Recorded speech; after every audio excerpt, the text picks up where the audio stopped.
Welcome everyone to Equals. This is Nabil. We've got a fantastic episode ahead for you, a mesmerising trip through history through post-independence Africa. Welcome. Welcome everyone. This is Max. Yeah, it's going to be a really good episode. And Max, before I get there, I know this is a global podcast. I know I'm in Nairobi, all of that, but even I can hear it in the chirpiness in your voice. What a joy it is to watch the England football team right now. Yeah, I mean, I'm not a huge football fan, but even I am really excited. I mean, 55 years since we were last in the final of anything substantial. I mean, it's quite a big deal. I mean, there's no escaping that, isn't there? It is. And also, look, I mean, I can't tell you the number of times I've cried about England being knocked out of the World Cup or the European Football Championships. And I've always wanted them to really badly win, but even more so this time. And I think that's because there's a team, there's a manager standing up for the right things, like really taking on racism. Yeah, and it's such a diverse team, and it's just amazing to watch. And I'll be honest, I get a real sense of satisfaction because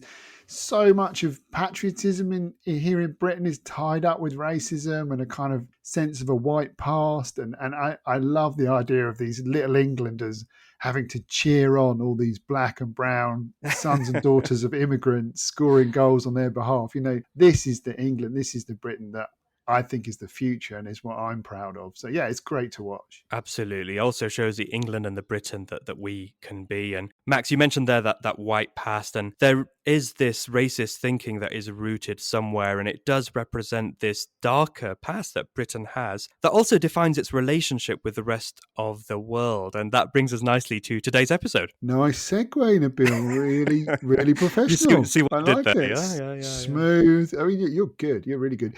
Okay, yeah, it's true. Absolutely. We're going to be looking at Africa over a two-part special, looking at the future of Africa and also looking back at the past. Absolutely. In the next episode, we'll be talking to Crystal Simeone, an amazing Pan-African activist, economic justice thinker. She leads the Nawi AfriFem Macroeconomics Collective, and she's going to be looking to the future with us about what economics needs to look like going forwards. And today we're going to be looking back, not so far back, but to kind of the post-independence period, and particularly zeroing in on Zambia and the leadership of Kenneth Kaunda, who's universally known as KK, who died recently, and his vision for kind of post-independence economics in Zambia, and also his Pan-Africanism. So it's really fascinating.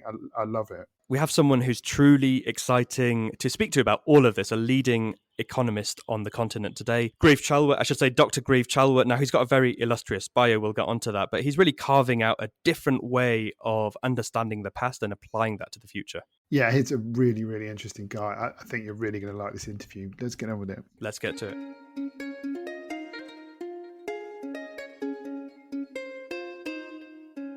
Welcome, Grieve. Bwanji, great to have kick-ass African economists like yourself on the podcast. Thanks for making the time, brother. Thanks, Max and Nabil, for having me. So, Grieve, really welcome to the podcast. It's great to have you on. And for the benefit of our listeners, just to start, could you just say a little bit about yourself, just for the listeners, just to know a bit about you first? Okay, thanks, Max. So yeah, my name is Grieve Chelwa. I'm an economist who comes from Zambia. I'm talking to you right now from Lusaka, Zambia. I trained as an economist at the University of Zambia and the University of Cape Town.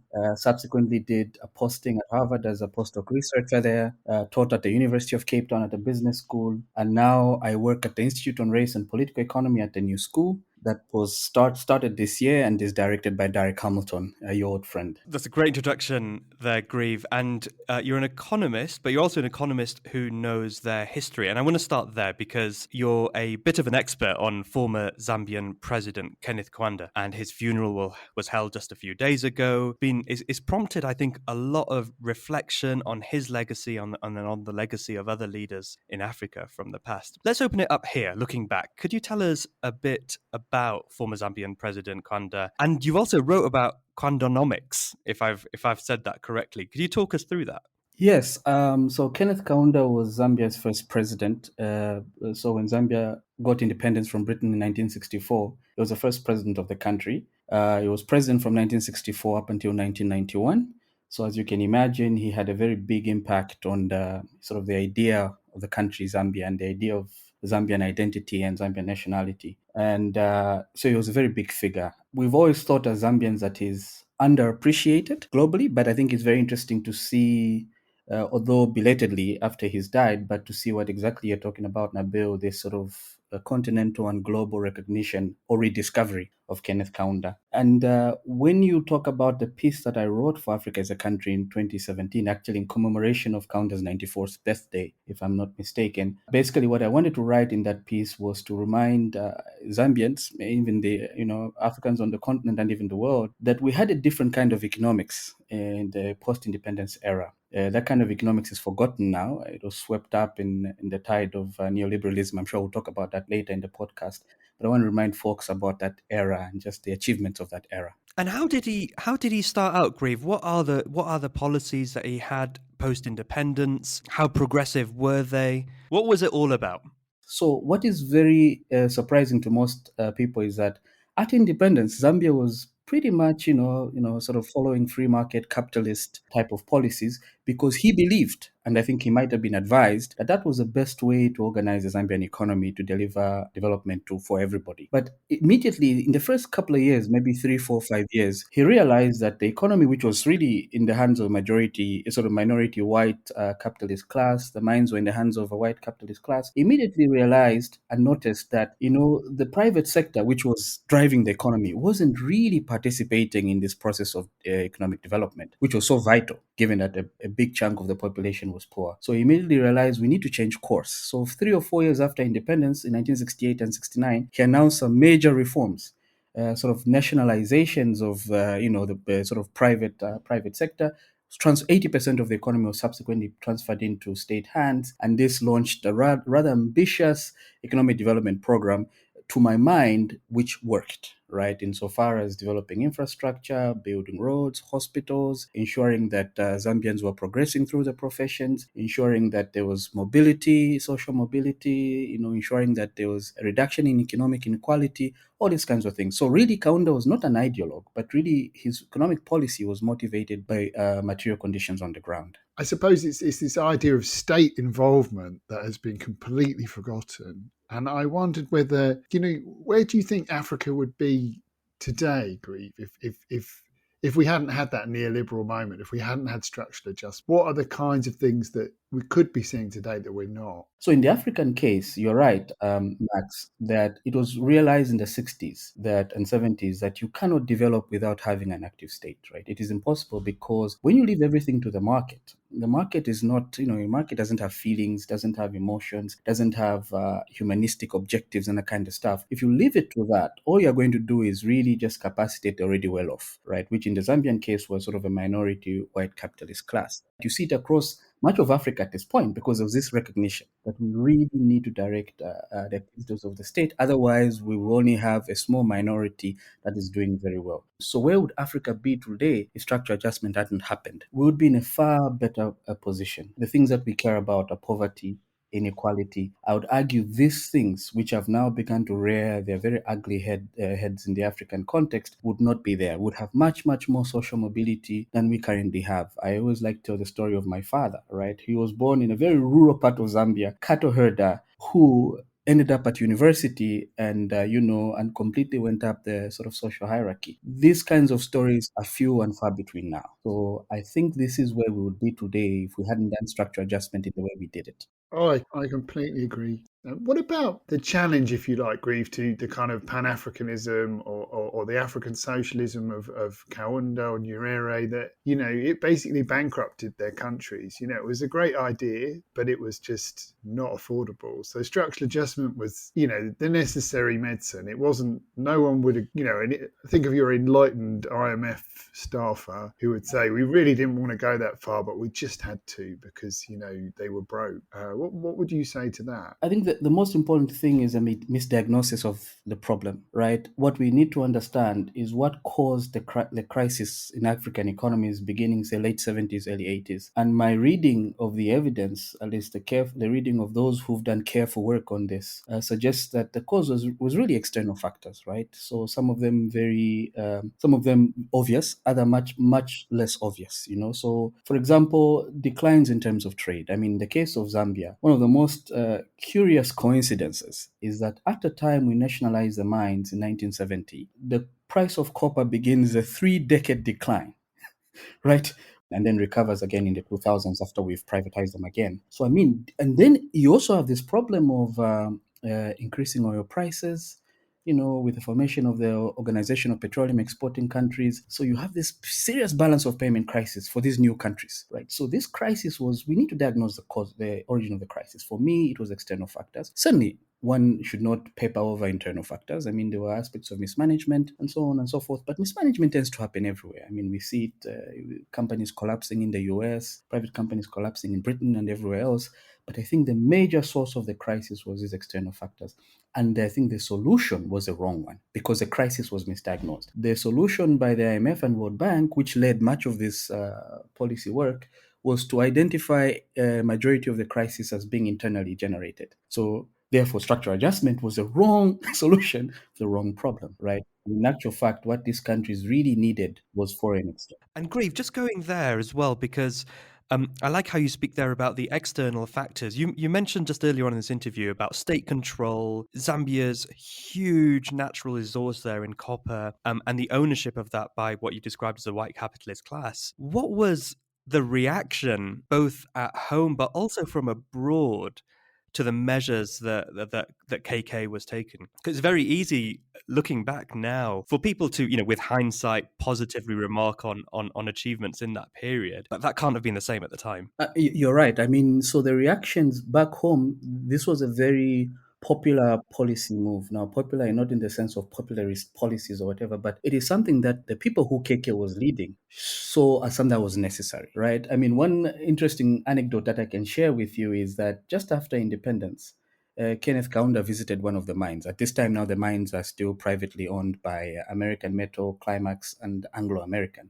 It's a topic for another day, how it is that Anglo American and American Metal Climax own the mines, but we'll leave it at that. Yeah. So the mines are still privately run, and then KK visits one of these mines, and he looks around the managerial class, and this is there are no Zambians in the managerial class, about maybe in early 60s, early 65, 60, somewhere there, and he asks, so when can we expect, business as usual continues? When can we expect to see Zambians taking over some of these managerial positions? And with straight faces, the white owners told him, not before 2003, Your Excellency, right? And that's the problem with the private sector, because private sector is always comfortable with business as usual. They can justify anything, after we nationalized, we soon had lots of Zambians. In a matter of years, we had lots of Zambians taking up very senior positions here and there who have gone on to have very illustrious, distinguished careers in the mining sector globally, right? Anyways, but the response back home was very receptive because this is something that the people who had fought for independence saw as a necessary thing. The response outside, on the other hand, was very, very, very critical. I've read some cables, for example, from the law firms that were representing American Metal Climax, Anglo American, and these other kind of places, really writing about how this guy is, should be treated with care. It might be a radical. We have to be very careful. So the external reception was very cold. Luckily for us, reaction was not as bad as it was in Chile. As you know, at the time when nationalizing our mine, Salvador Allende, who's president in Chile, also nationalized Chilean copper. And Chilean history, the rest is history in Chile. 3 years later, Allende was murdered. We could have had a Zambian Pinochet. Exactly. So fortunately for us, maybe Zambia wasn't so important for the the US and whoever was involved in the Chilean coup. But yes, I mean, so that was certainly the reaction. And what is actually very important, we use this word nationalization very carelessly. We did not take over these mines without compensation, actually. Kaunda and his government took a 51% stake.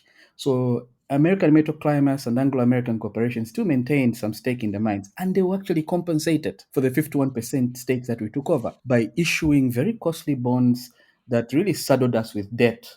So it's a very ironic situation where Zambians have been paying debt to get back mines which were supposed to be theirs anyways. I feel we could talk about KK all day. I'm interested just to ask you about his role more widely on the continent in supporting liberation struggles. If you could talk us through that, but also to what extent was it a distraction from what was needed to be done at home in Zambia? Yeah, thanks for that question.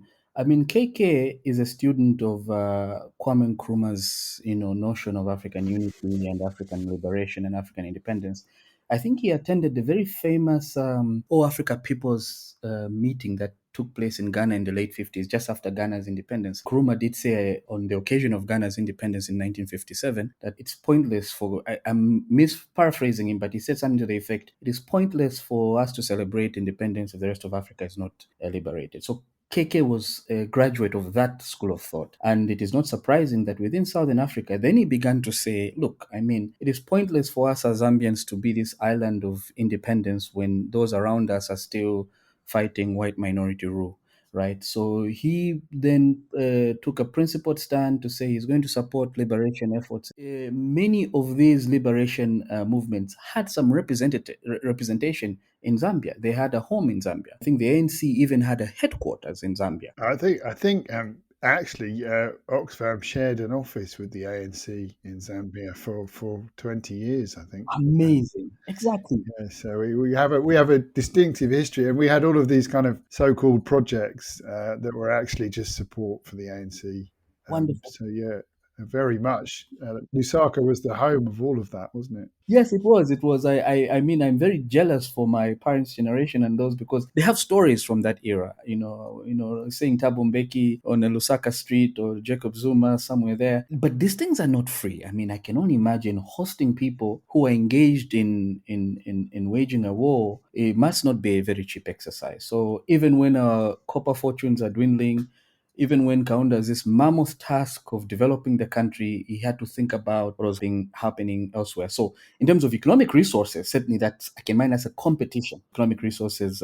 And all sorts of destabilization. I mean, who knows what the South Africans were up to and the Rhodesians, in terms of trying to undermine the Zambian economy the whole time. I can only imagine, exactly. I can only imagine the kind of nefarious things that were going on. And Max, this is a very important point you raise because to my mind, a proper reckoning of what happened to many African economies in the 60s, 70s, and 80s has to grapple with what you just talked about, geopolitics, right? Sabotage, economic sabotage. Because sadly, we often don't have the smoking gun evidence for these kinds of things, right? Because they're not done in the open. It's not like they leave an audit trail or anything. But these things can be just as destabilizing as anything else. So I think for many Zambians, there's this sense of what could have been, right? Imagine if KK had just focused his energy and resources on developing the country. If we kind of fast forward to today, so we've had this coronavirus calamity that is building on an existing debt crisis in Africa. And, we've just done work as Oxfam looking at kind of IMF programs for the next 4 or 5 years. And I mean, maybe it's not the full gloves off structural adjustment, but it's not far off. I mean, it really is about massive fiscal consolidation. And in some ways, it isn't all about privatization because those things have already happened. So it's not because they've somehow realized that they don't need to do that any longer. It's no longer a big state to chip away at. But so where do you see the kind of resistance to that economic worldview in Africa in the next few years, and what can we do to kind of build a different economic model and a different recovery from the COVID crisis? Coronavirus crisis has exposed this aspect that the economic policies of the 80s really, really in eroding the state were completely disastrous. And for me, going forward, the most important thing I think in the African case is to build back the capacity of the African state, to really make it much, much bigger than it is, much more present in the economic aspects, spheres of people's lives. So not so much to reinvent a different economic model. I mean, we have a blueprint. We have the blueprint from the immediate post-independence years. We need to go back to that era, learn what worked, adapt what didn't work, fix what didn't work for the 21st century. So you're right. I mean, this is how I see the problem. The problem is really for us to build a capable, effective state.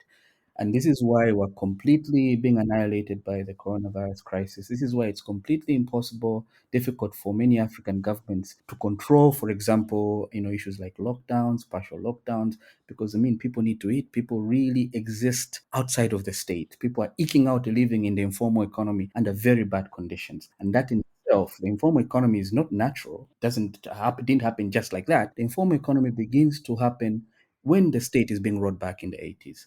So this is really, for me, this coronavirus crisis has really brought home the lesson of having a capable state. Very interesting, Grieve. To what extent has the challenges that we face on the African continent today been a result of just in a colonial way importing foreign economic models onto the continent? And Grieve, I have to add here as well, because I think you're an academic and that's brilliant. But I was also interested to see in your bio that you have also experience as a banker with with some prominent Western firms. So you've seen it from the inside as well. Yes, I have. I've seen it from the inside. So, in many ways, I'm not talking without. I'm like the atheist who's read the Bible cover for cover, and then critiques it if I use that kind of example. I think the issue about homegrown African solutions, for me, I think it's a red herring.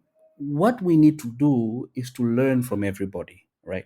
Learn, for example, if somebody has to say, "What do you learn from the US?" I mean, I would say the lesson there is that building a capitalist behemoth on the basis of slavery is not the way to do it, right? Because that's completely. So the point is to say we need to learn from everybody else who's come before us, and then adapt those learnings for our local situation, and then to drive that process. And this is why, for me, the immediate post-independence era, if I had to do a book project on it, I would study it very closely, because therein you see the lessons of saying, we're now independent. We want to develop. Where are we going to look? Okay, let's look over there. What are they doing right? Okay, they're doing that right. What about over there? What are they doing wrong? They're doing this aspect wrong. And then we're in the driving seat. And you see this in the KK era, for example. We had development plans. We had 4 development plans between 1966 and 1989. And then when the structure adjustment era came with the new government, we stopped planning completely. I mean, so one is left to wonder what was happening during that 15 years. But that is exactly, for me, the issue. It's not so much we need African solutions for African problems. I think what we need is Africans to drive the process, but we need to learn from everybody else. We need to be engaged in discussion, in conversation with others, so they can share with us their lessons, their failings, their successes. That's the way to go, I think. Wonderful. We've spoken about that era of leaders, the school of Nyerere and others, as you know, so nicely put it, before Grieve. I'm interested to ask, who's carrying the torch of that legacy today in Africa? Are there countries on the continent that you look to and say, yeah, that's the way to go?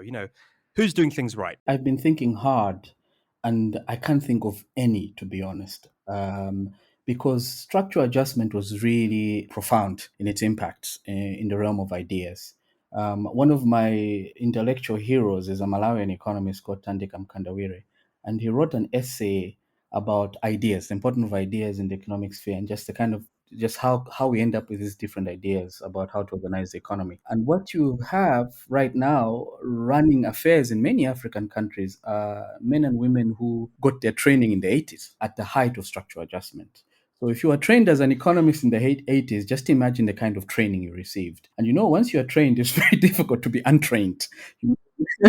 You have to run with those ideas. So for many parts of the continent, we have people who really believe in the private sector, who worship at the out of the market, and that is why we're seeing all this inequality popping up, which is sort of, it's mind-numbing. I've been back to Lusaka now for the first time in 14 years for an extended period of time, and I mean, the houses I'm seeing, the lifestyles I'm seeing are incredibly crazy. So I cannot think of any country, to be honest. Maybe Botswana comes close. I mean, Botswana is always touted as a success story, but Botswana is also very unique in that it's a very uniform country, a very small country, a huge resource endowment, but even then they've managed it well. But I cannot think, for example, of a country that stands as a model now. I think there is a lot of traction, like you are saying, there's a lot of young people now who are beginning to discover that period, and we're beginning to think about crafting, imagining a new way of organizing things going forward. But sadly, I can't think of any right now. So just one thing you said there, Grieve, about maybe you say a little bit more about that. So you're coming back to Lusaka. When you say that the houses, do you mean the scale of inequality? The fact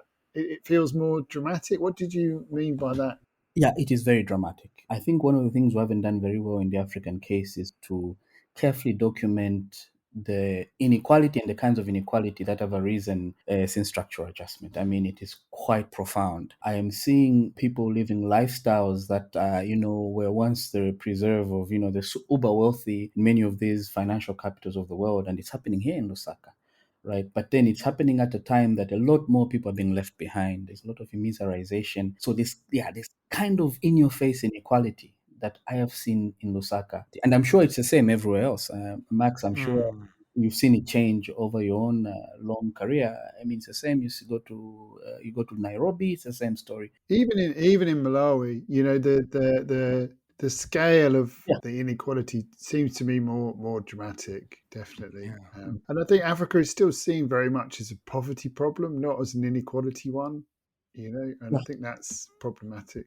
That's true. And when equality pops up like this, then things like democracy and ballot box democracy and elections and political parties almost always become like a farce, because those who are very well off, who are like Max, you put it, who are deriving rents from this kind of status quo. I mean, they have to defend that status quo. So your process is also unequal. It's crazy. Let me end, Grieve, with a question about hope, because we've covered a lot of history over this podcast. We've also looked at the present day. It feels like insurmountable problems at times, but do you have hope for, a real progressive, a real sense of greater economic equality on the African continent? I think I do. One thing that is very striking, again, when people think about structural adjustment, they always think about it in economic terms, but it had economic and political ramifications. I mean, in the Zambian case, for example, it was laughable 10 or 15 years ago to have a socialist party.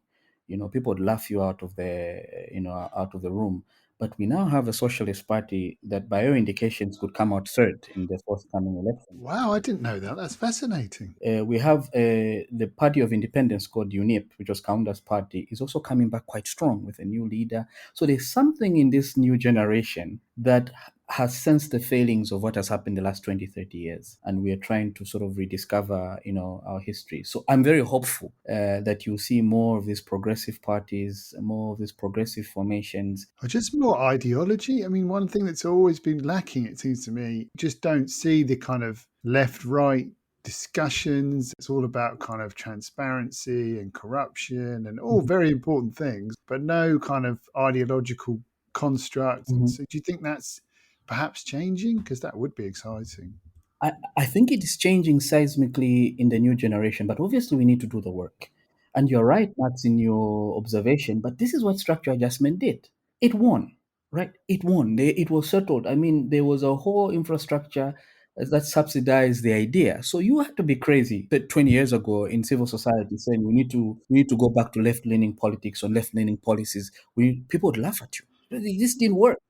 The result is here: mass starvation, hunger, unemployment. So you're trying to, but I think we now realize that, oh my God, the story was told wrongly.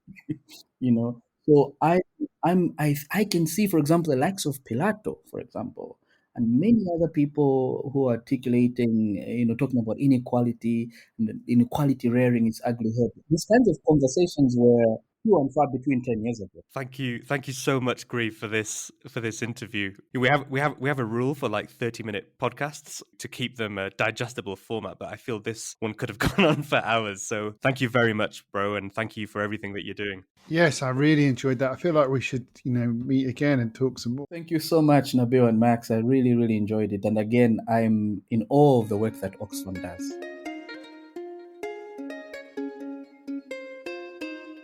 Wow, that was like catnip for me. I mean, African history, left-wing politics. I mean, it's brilliant. I loved it. And clearly we need to do more history on the podcast, Max. Totally, yeah. There are many amazing points that Grieve made there as well. I think his points about, the sheer death blow of structural adjustment were very powerful. It hit public services, it hit at the state, but also economic imagination here on the continent. Yeah, I mean, it's something I've also studied a lot over the years, and it was such a period of ideological experimentation. If you imagine how they privatized Russia after the Soviet Union fell, it was exactly the same. You had these kind of right-wing economists working for the bank and the fund, arriving in a country like Zambia, seeing it like an economic experiment, and they had such power and they did so much harm to so many people's lives. And it's important to understand that legacy, but also it's so relevant to the lack of policy debate today, because as you say, they kind of limited the imagination of what's possible. Yeah, and there is this assumption, I think sometimes in my generation, Max, that Africa's always been the same. But the truth is,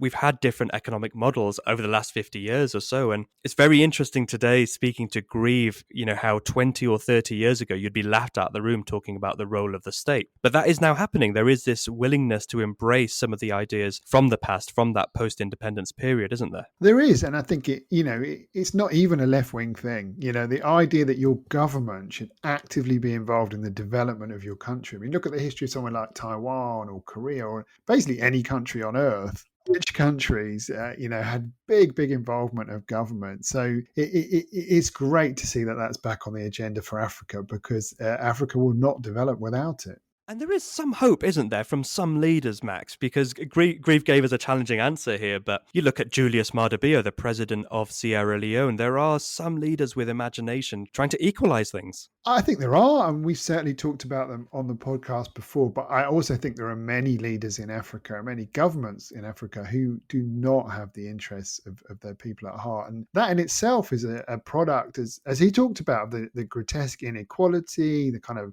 marriage of money and politics, which is not just an African phenomenon. We see it in the US, we see it everywhere. And that leads you to a situation where you kind of, on the one hand, you want to see governments do more to develop the country. You don't want to leave it to the free market. But on the other hand, you look at your current government. I mean, imagine, the current Kenyan government having the same vision of Kenneth Kaunda developing Kenya. Is hard to picture, isn't it? So I think that is the big dilemma, not just for Africa, but everywhere.